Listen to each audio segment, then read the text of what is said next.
Bueno, el día de hoy les voy a hablar sobre los polímeros con mi grupo de trabajo conformado por Ilian Rodríguez, Brian Tafur y quien les habla, Miguel Ángel Marroquín.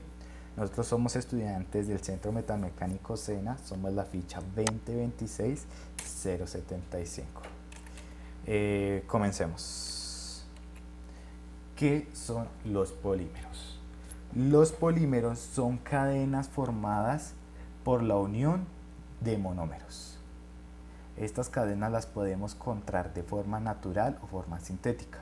La forma natural, que la encontramos normalmente en la naturaleza, por ejemplo el algodón, y la forma sintética son creaciones del ser humano, por ejemplo el cloruro de vinilo que forma el PVC. Cuando los monómeros son de una misma clase, el polímero a formar es un homopolímero. Cuando los monómeros son de diferentes clases, diferentes tipos, se forma es un heteropolímero. Esto hay que tenerlo bastante en cuenta. Cuando son de un mismo tipo, son homopolímeros. Cuando son de diferentes, se forma un heteropolímero. Bueno, sabiendo que es un polímero, que es una cadena formada por diferentes monómeros, por diferentes o del mismo tipo de monómeros. ¿Qué es un monómero? Un monómero es una partícula con una masa muy inferior, una masa muy baja, por lo cual cuando se van uniendo forman largas cadenas. Pero también puede existir cadenas muy pequeñas con unas cuantas docenas de monómeros. Estas cadenas pequeñas no son polímeros, son oligómeros. Cuando cuenta con unas cuantas docenas de monómeros es oligómeros. Los polímeros son cadenas con una amplia cantidad de monómeros. Un ejemplo de polímeros podemos encontrar aquí sería el polietileno, que está formada por la unión de monómeros de etileno o eteno. Cuando bastantes monómeros de etileno se unen, forman un polímero llamado polietileno.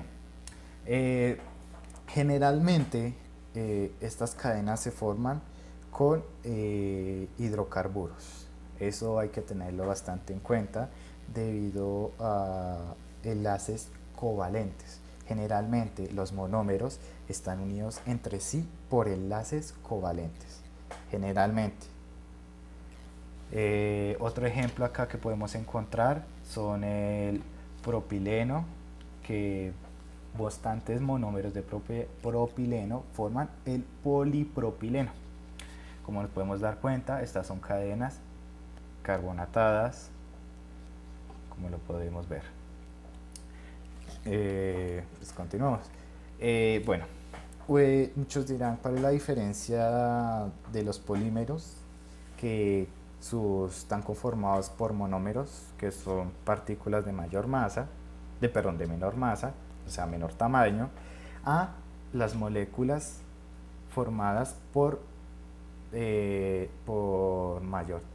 partículas de mayor tamaño, un tamaño normal. Lo que cambia principalmente son sus propiedades mecánicas. La principal que podemos evidenciar es la resistencia mecánica. Un polímero tiene mayor resistencia mecánica que una molécula formada por partículas de tamaño normal. ¿Esto a qué se debe? Los monómeros, como podemos evidenciar aquí, al formar cadenas, las hacen a través de algo llamado dipolos. ¿Qué es lo que pasa? Un dipolo es cuando un monómero prácticamente se divide en dos partes. Una parte de ellas toma una carga negativa y la otra toma una carga positiva. Lo mismo le va pasando a todos los monómeros para así poder unirse y formar cadenas, como lo podemos ver acá, negativo, positivo. Entonces esta fuerza de atracción la podemos llamar como fuerza de dispersión o fuerza de Van der Waals. Estos dipolos no son permanentes, eso hay que aclararlo, estos dipolos no son permanentes y su fuerza de atracción no es muy grande. Pero, ¿qué pasa? Los polímeros tienen una excelente resistencia mecánica debido a que están conformados por una gran cantidad de monómeros. Entonces, todas estas pequeñas fuerzas de atracción, fuerzas de dispersión o de Van Waals, se van sumando, formando una gran fuerza que le da la resistencia mecánica a los polímeros. Esto es algo bastante a resaltar, y nunca hay que olvidar que estos son dipolos no permanentes. Bueno, después de haber entendido esto, pasamos a los tipos de polímeros que les va a explicar mi compañero Brian Tafur. Hola, buenas tardes. Mi nombre es Brian Steven Tafur, soy de la ficha 2026-75 y pues voy a estarles hablando sobre los tipos de polímeros y ejemplos. Pero antes de comenzar a hablar sobre los tipos de polímeros y esos ejemplos, hablemos sobre qué son los polímeros. Y pues para responder a esa pregunta, los polímeros son uniones de miles de moléculas llamadas monómeros que al estar unidas pueden generar lo que hoy en día conocemos como lo que son los vasos de plástico y otros artefactos así naturales, como por ejemplo sería la tela, otros materiales. Los tipos de polímeros se pueden clasificar en dos grandes áreas de estudio, tales como por ejemplo la biología y en la química. La biología podemos hablar que los polímeros son creaciones que no tuvieron nada que ver o que no fueron modificadas por parte de la mano del hombre. Algunos ejemplos serían los ácidos nucleicos como el ADN y el ARN, y las proteínas, el caucho, el papel, la tela, el almidón o madera. Todos estos son uniones, como ya lo acabamos de decir, de miles de moléculas. En la química podemos hablar de la insulina, el vidrio, el plástico, el hilo, el PVC. Todos estos también son uniones así de moléculas, pero estos requieren un proceso químico. También en la química los polímeros se pueden dividir en dos grandes grupos y dependiendo del material usado para su fabricación. En estos se pueden dividir los polímeros inorgánicos, que estos no poseen átomos de carbono en su cadena principal y son derivados de metales y minerales en procesos naturales o en laboratorios. Y los orgánicos que poseen átomos de carbono en su estructura y pueden ser naturales o sintéticos.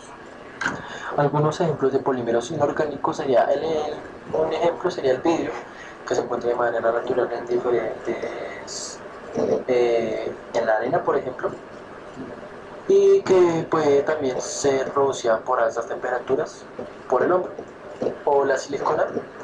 Y para los polímeros orgánicos está la globulina, la insulina y la proteína.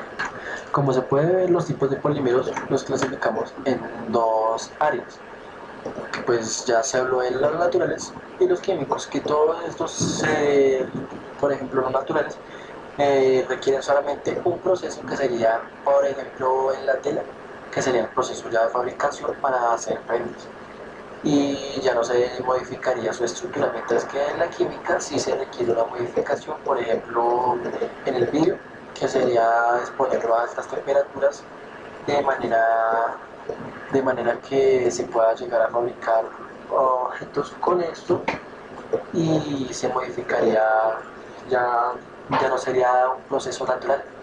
Y en el PVC también se haría lo mismo. Todos estos son los tipos de polímeros y pues se puede expandir los tipos de polímeros ya dependiendo del área que se haya escogido, en los naturales o en los químicos, que pues como ya lo mencioné, serían los naturales o los sintéticos.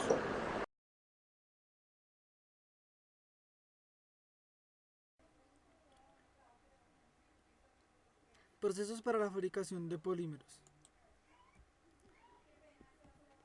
Para fabricar polímeros existen variados procesos, pero estos son los más generales y los más comunes. El primero es el moldeo por inyección. moldeo por soplado, moldeo por rotación, termoformado e inmersión. Moldeo por inyección.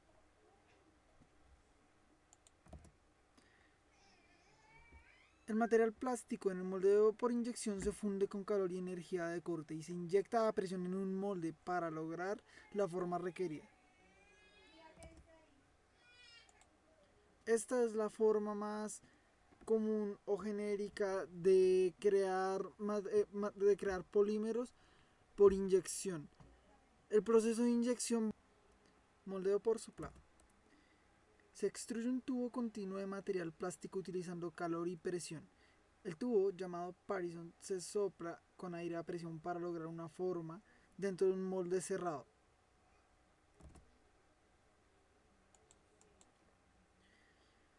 El uso frecuente de este tipo de moldeo es más que todo para piezas huecas, como tubos, envases en su mayoría. Al igual que el moldeado por rotación. El termoformado es un proceso altamente eficaz para la fabricación rápida de piezas a partir de materiales semi-elaborados. Normalmente, estos materiales semi-elaborados tienen un proceso anterior antes de ser procesados por la máquina de termoformado. A través de compresión y temperatura, el molde adquiere una forma para el proceso final. El proceso de inmersión es el proceso de fabricación de polímeros por medio de la inmersión. Es un proceso muy rápido, eficaz y no tan costoso, que consiste en sumergir el molde en el material de polímero caliente a alta temperatura. Suele usarse para la fabricación de elementos flexibles y delgados. Normalmente se trabaja con materiales como el látex, que es el uso más sencillo, es más sencillo y eficaz en la industria. El proceso de extrusión y calandrado es una especie de subproceso intrínseco en los procesos explicados anteriormente, en el que el material calentado a alta presión, en el caso de la extrusión, una pieza mecánica, bien sean cilindros planos de forma o tornillos de extrusión, impulsan el material de forma mecánica hasta un caudal que se encuentra al final del mecanismo. Mientras que el calandrado es un proceso de continuo estiramiento y compresión de material plástico en su forma líquida, que está compuesto de en su mayoría cilindros e incluso algunos pequeños subsistemas de inyección que llevan el material derretido, estirado y compreso en varias ocasiones hasta un cilindro recolector principal. Muchas gracias por ver nuestra presentación.